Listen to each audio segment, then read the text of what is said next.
bounce like mine. Your shit don't bounce like mine. I'ma knock bitches out. Period. Bitch, you thirsty. Boom. Bow. Bitch. Whoa. What's up, YouTube? It's your girl Nyemaa, aka PYT. Y'all already know the vibes. So today, this is more like a video about my life story, because I don't really feel like I've came out to y'all. Like, some people know, but you know, I'm an open person. I've always been open. I've never held nothing back from nobody. So I think I should tell y'all about me. So this is gonna be your chance to get to know who I am, figure out why I act the way I act, my life story, you know, all that. So I'm gonna start with when I was in 5th grade, right? So I was in 5th grade, and this is when I officially found out that my stepdad has schizophrenia. And for everybody who don't know what schizophrenia is, it's basically like words that's talking to you in your head, telling you stuff that's not true, telling you to do bad shit, like just stuff like that. So yeah, so I had found that out. Mind you, like, he came into my life when I was like 3 or 4. So like, he treated me like I was his daughter. Like, my father wasn't in my life, so like every time he came in the house, he would come give me a big ass hug, hey nah type shit like that. That's my nickname, don't do too much, but yeah, type shit like that. So like, when I found this out, it was real nerve-wracking. But you know, I was young, so I didn't really understand it fully till I got older. So basically, the words in his head would tell him that my mom was cheating on him, and you know, like, if you don't take medicine, that shit really controls you. So he believed it, and he used to abuse my mom. He held her at gunpoint at one time. I'm not really gonna get into details, because you know, I don't know if my mom really want me speaking on that. But yeah, so my mom got tired of everything, so she got the police to hold him hostage. The house that we was at, we packed up everything that we could. We ended up moving to Georgia. So I moved to Georgia like the middle of my 5th grade year. So I ended up moving to a new school.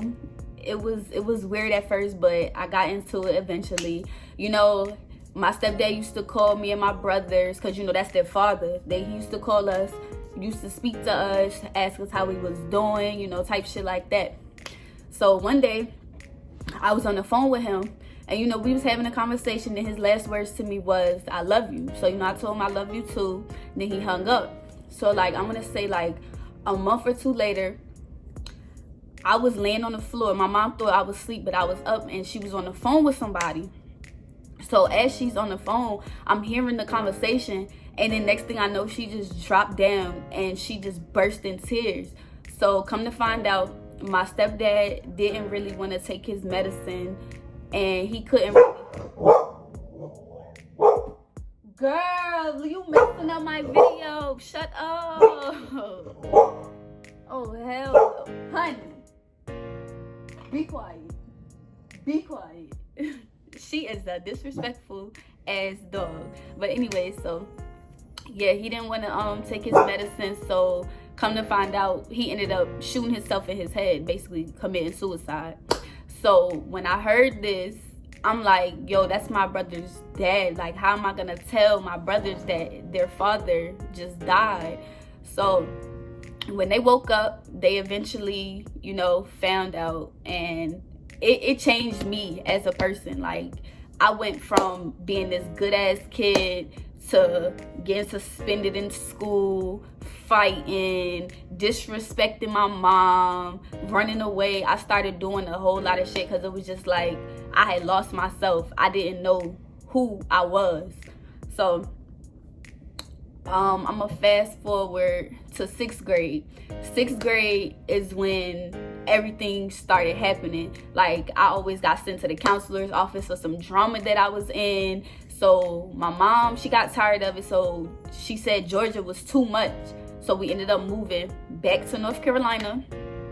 So when I went to North Carolina, you know, my 7th grade year, she put me in a charter school, and I couldn't really get in trouble there, because it was nobody, you feel me, it was a charter school. We had to wear uniforms, so I was good. My grades was always good. Like, throughout this whole thing, my grades was always good because my mom didn't play that shit. But it was just my behavior. So 7th grade year, I did good, you know, but I was still like getting in trouble. Like, you know, she used to take my phone for certain shit that I did. Like, I used to sneak on the computer, get on Facebook, because, you know, Facebook was popping back then when I was younger. So she used to take stuff from me. So then my 8th grade year, you know, I had lived at this place and the school was right next to it. It was a public school. So I'm like, let me go to regular school. I was tired of wearing uniform. So she was like, all right. So my 8th grade year, I went to a public school, and it was real diverse. And that's where everything really started. Like, I got into my first fight my 8th grade year. Like, it was just a whole lot. Like, and I really started acting out. Like, I was wailing. Like, I got suspended like twice my 8th grade year. I fought this one girl because of some he said, she said shit that this girl started. Like, this girl started beef with me and this girl, and it ended up moving the next day. So I really couldn't confront her. Like, why did you start all of this between me and this girl? So yeah, started getting in trouble.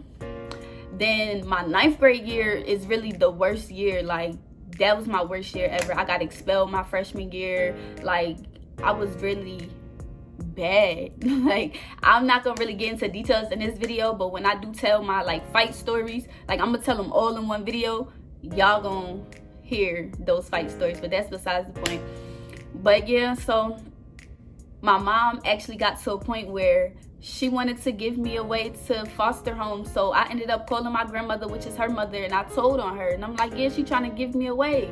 So my grandmother, basically, she talked to her. And so she like gave me another chance, but she gave me chances after chances after chances. Like, even when I told her I was gonna change, I still was that same person. And then to this day, if I could go back and change the way that I treated my mom, knowing what she been through, I would. And mom, if you watching this, I mean this from the bottom of my heart. Like, I really appreciate you, because you like one of the only people that didn't give up on me. You had faith that I could change. Even when you wanted to give up on me, you still didn't. And that's why now you like my best friend. I feel like I could come to you about anything. Even though I don't really come to you and talk to you about my problems, I could come to you about anything. Like, I love you, ma. Like, and so yeah, so what made me like flip my life around was I was in New York and I was at my grandmother's house. So my aunt was talking to me, like basically trying to get stuff through my head. And you know, it went through one ear out the other, because I'm so used to everybody talking to me. It's just like you're saying the same thing that everybody's been saying to me. So then I go in my grandmother's room. She started talking to me and then she bust out crying. I'm a Nana's baby. I've always been a Nana's baby. Like, that's really my heart. So when I see her cry, like, it broke me down, because it's like, damn, I'm really putting y'all through all of this stuff because I don't know how to control my anger. I don't know how to control my behavior. So my 11th grade year, I did a whole flip around. Like, I started doing better. I started helping my mom out. Like, and me and my mom, we actually got closer. Like, we got real close. Like, we closer than ever. And I really thank God for helping me through everything, helping me change, because it really took like 4 years for me to figure out who I was and if this is what I really wanted to do. So, you know, change is possible. Change don't happen overnight, but I'm glad that I did it, because the stuff that I put my mom through, y'all don't even know the half of what I put her through. And I really regret everything that I've ever did to her. But you know, it's life. It's a lesson. You learn from stuff like that. So yeah, you know, I still be having like little breakdowns, because you know, times come where I be missing him and I just be sitting in here in my room. And when I sit in here and I think like hard. I overthink a lot of stuff. So, but I mean, other than that, like, it's actually a lot more to my life story than just this. But this, I'm gonna start this video. This is what basically kicked everything off, basically changed who I was. But I realized, you know, people, they gone physically, but mentally they still here. Like, you know, he done came to visit me in some of my dreams before. Like, it was recent actually. I had woke up busted out crying because he was in my dream. And when my mom had seen him in my dream, she told him, "Why are you here? Go away."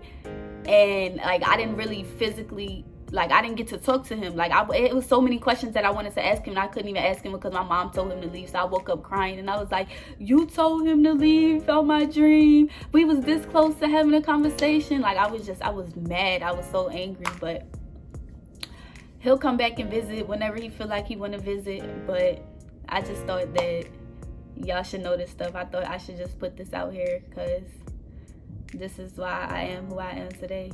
But if you watching, thank you. Make sure you like, comment, subscribe. Got more story times coming. Nyemaa gang, you know the vibes.